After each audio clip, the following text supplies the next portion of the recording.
Allahu Allahu Allahu Allahu. Ustadz, mohon diberikan saran atau tips supaya anak-anak kami yang masih kecil bisa menghafal Al-Quran sejak dini. Kebiasaan menghafal Al-Quran memang dari dulu berlangsung sejak dini, teman-teman sekalian. Dini dibiasakan. Di ayat-ayat ketika turun kepada Nabi SAW, para sahabat sudah menyiapkan anak-anaknya yang dini untuk mulai menghafal wahyu-wahyu yang turun kepada Nabi. Misal, Abbas punya anak bungsu namanya Abdullah. Abdullah kecil, itu bahkan sudah disimpan di majlis Nabi SAW. Umar punya anak namanya Abdullah, Abdullah bin Umar, sama. Kemudian Amr bin As punya anak namanya Abdullah, Abdullah bin Amr bin As, sama, disiapkan. Bahkan hebatnya, apa yang dilakukan oleh mereka, mungkin manhaj ini nanti bisa kita turunkan. Pertama, ketika anak antum diinginkan oleh antum dicita-citakan hafal Al-Quran, maka yang pertama dilakukan, orang tua mesti kompak meniatkan. Siapkan. Bukan cuma salah satu, keduanya. Yuk kita ambil kisah Maryam alaihissalam. Quran surah ketiga Ali Imran ayat 35 sampai 37. Paling kiri, ya, di pertengahan sampai ke bawah. Lihat baik-baik. Idh qalat imra'atu Imran rabbi inni nadhartu laka ma fi batni muharraran fataqabbal minni. Ketika istrinya Imran memohon kepada Allah, ya Rabb, saya berkeinginan, bernazar menjadikan anak yang dikandung ini dekat denganmu. Memang disiapkan, anak ini disiapkan dekat dengan Allah.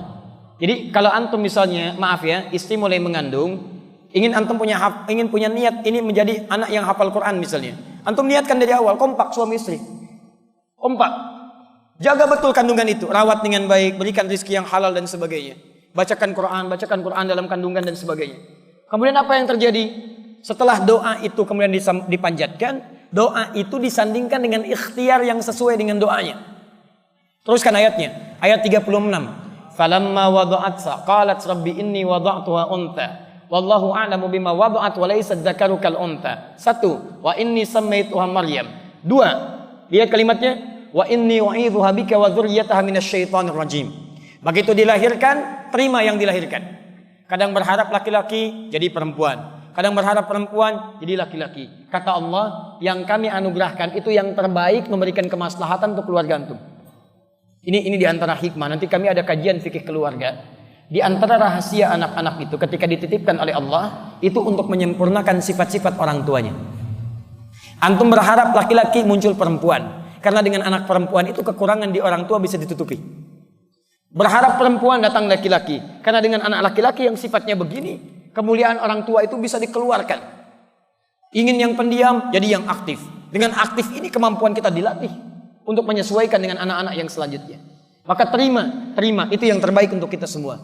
Beri nama yang baik. Misal, antum ingin anaknya di penghafal Quran, maka beri nama yang sesuai dengan harapan antum. Misal, anak saya ingin jadi penghafal Quran, antum beri nama Muhammad Hamilul Quran, Muhammad sang pembawa Al-Quran. Misal, Abdurrahman Hafidul Quran, Abdurrahman hamba Allah yang nanti bisa menjaga Al-Quran.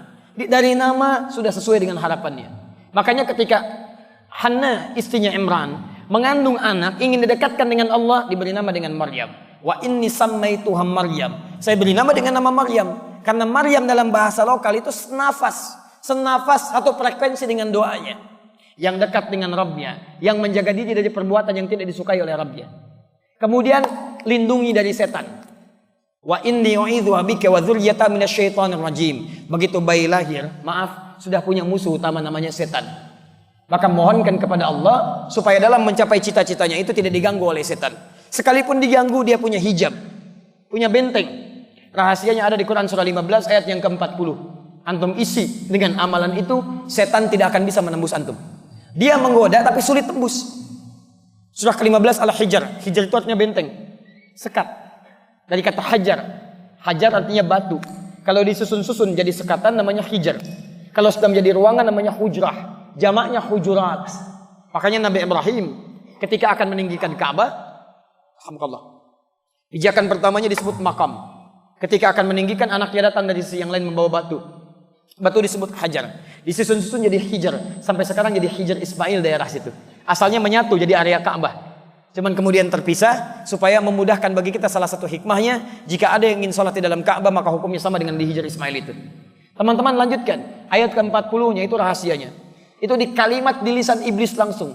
Illa ibadaka minhumul mukhlasin. Semua anak cucu Adam akan saya goda dari depan, belakang, kanan, kiri, kecuali satu golongan yang sulit saya tembus, namanya orang mukhlas. Maka dari kecil antum latih, dekatkan dengan Quran, bacakan Qurannya. Mohon maaf ya, mohon maaf. Doa itu jika ingin cepat dikabulkan, maka dia harus bersanding dengan ikhtiar yang sesuai dengan permohonan yang dipanjatkan. Misal, antum ingin anaknya hafal Quran. Antum berdoa, ya Allah, jadikan anak saya penghafal Quran. Maka antum mesti berikhtiar dengan doa itu, dengan perangkat-perangkat yang menjadikan dia mudah menghafal Al-Quran. Contoh, teruskan ayat 37-nya Maryam. Setelah berdoa tadi, maka orang tuanya Imran dengan Hanna mencari guru yang bisa mendidik Maryam supaya dekat dengan Allah. Namanya Zakaria. Bukan cuma orang pintar, tapi orang soleh.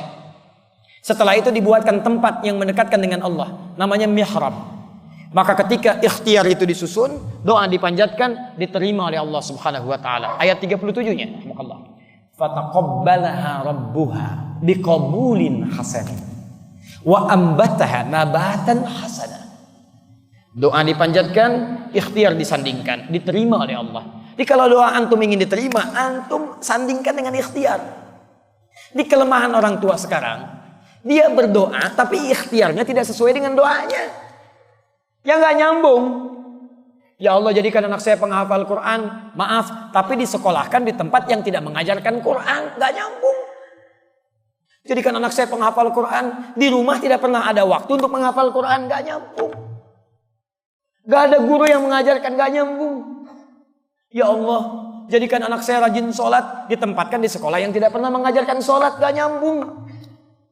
Maryam dibikinkan mihrab. Maryam dicari guru yang mendekatkan dengan Allah, namanya Zakaria. Nyambung, maka diterima oleh Allah. Fataqabbalaha rabbuha. Diterima oleh Rabbnya. Namanya bukan Allah yang disebutkan di situ. Padahal bisa Allah menyampaikan fataqabbalallah. Tapi yang paling menarik, fataqabbalaha rabbuha. Rabb pakai haknya ke Maryam. Rabb menggunakan sifat rububiyah yang merawat, memperhatikan, memberikan kecukupan, memberikan kebutuhan. Makanya ketika semua dirawat oleh Allah, tidak usah khawatir dengan makhluk. Diberikan rizkinya oleh Allah. Wa kaffalaha Zakaria. Dirawat oleh Zakaria. Kullama dakhala alayya Zakaria al-mihrab. Setiap Nabi Zakaria masuk ke mihrab, ingin bawa makanan, ingin bawa pakaian. Karena yang rawat langsung Allah, Zakaria cuma ikhtiar alaihi salam, maka semua Allah yang tentukan. Wajada indaha rizqa. Sudah ada di dalamnya rizki. Musim anggur, ada anggur. Musim jeruk, ada jeruk. Yang hebat, bukan musim anggur, ada anggur. Bingung. Ya Maryamu anna laki hadza. Maryam, dari mana semua ini? Saya kan belum antarkan, kenapa sudah ada di sini? Kata Maryam, qalat huwa min indillah. Semua dari Allah. Innallaha yarzuqu may yasha bighairi hisab. Allah akan memberikan kemudian rizki tanpa batasan. Teman-teman, antum ingin anaknya jadi ahli Quran, kemudian bertanya bagaimana caranya? Pertama, orang tua kompak. Niatkan. Kalau sudah berniat, isikan dengan doa. Doa terus. Doa sudah disandingkan, mulai ikhtiar. Ikhtiar pertama, cari rizki yang paling halal. Ikhtiar yang kedua, orang tuanya pun belajar Quran, membiasakan. Karena kalau orang tuanya sudah membiasakan di rumah, anak akan meniru. Karena anak sifatnya meniru orang tuanya. Orang tua memberikan, anak akan menerima. Orang tua bacakan, anak mendengar. Kalau antum cuma berharap tidak pernah merubah diri, mustahil. Innallaha la yughayyiru ma biqaumin hatta yughayyiru ma bi anfusihim. Rubah dulu. Setelah itu cari guru yang baik. Talakikan ke situ. Beli mushaf yang baik, satu mushaf. Setelah itu Masya Allah, ikhtiarkan dengan ikhtiar yang terbaik. Apa diantaranya? Susun jadwal. Carikan kelas yang baik. Sampaikan guru yang baik. Dan antum terus bermohon kepada Allah dengan ikhtiar antum. Perhatikan Mu'adz, bapaknya gak hafal Quran. Anaknya belum hafal Quran, tidak bisa melihat. Ketika anaknya mengatakan saya ingin hafal Quran, ya abati uridul Quran. Apa yang terjadi? Motornya dimodifikasi. Bermohon kepada Allah dalam tangisannya. Kemudian digendong anaknya, dinaikkan ke motornya.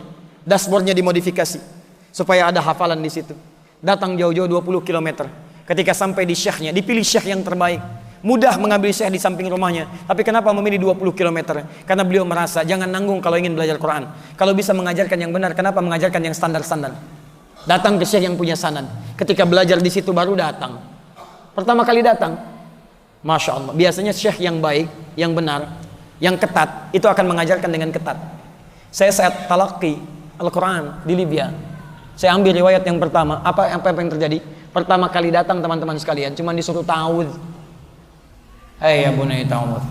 A'udzu billahi minasy syaithanir rajim. Yakfi hasbuk bukrah. Cukup ya, datang lagi besok. Masya Allah. Antum dari Solo jauh-jauh ke Bekasi. Ustadz, saya ingin menghafal Quran. Baik, coba baca ta'awudz. A'udzu billahi minasy syaithanir rajim. Cukup dulu Pak, pulang dulu ke Solo, besok kesini lagi. Masya Allah. Datang lagi enggak? Tidak. Antum kurang sabar. Guru yang baik, dia tidak akan langsung memberikan hafalan. Dia akan mengecek apa kekurangan di lisan anak didik saya ini. Maka dia akan lihat, oh, dia kurang di sini, di sini, di sini, di sini. Berarti obatnya ini. Begitu datang besok muridnya, maka dia akan obati dulu lisannya. Begitu diobati lisannya, diberikan manhaj bacaan. Setelah paham bacaannya, Masya Allah, dia bisa menghafal sendiri. Makanya kalau antum menghafal Quran dengan benar, sabar 20 ayat, kesananya antum akan mudah menghafalannya. Tapi kalau antum tidak bersabar, ingin banyak, hafal 6 bulan, tahsin 2 tahun. Cek. Apa yang terjadi? Berangkat, sabar, pulang. Begitu dapat hafalan, bapaknya tulis, simpan di dashboard motor. Di jalan gak ada yang sia-sia. Mu'adz baca dari belakang. Bapaknya menyimak, lihat ke depan, lihat ke sini, lihat ke depan, lihat ke sini. Masya Allah. Antum tahu apa yang terjadi? Masya Allah.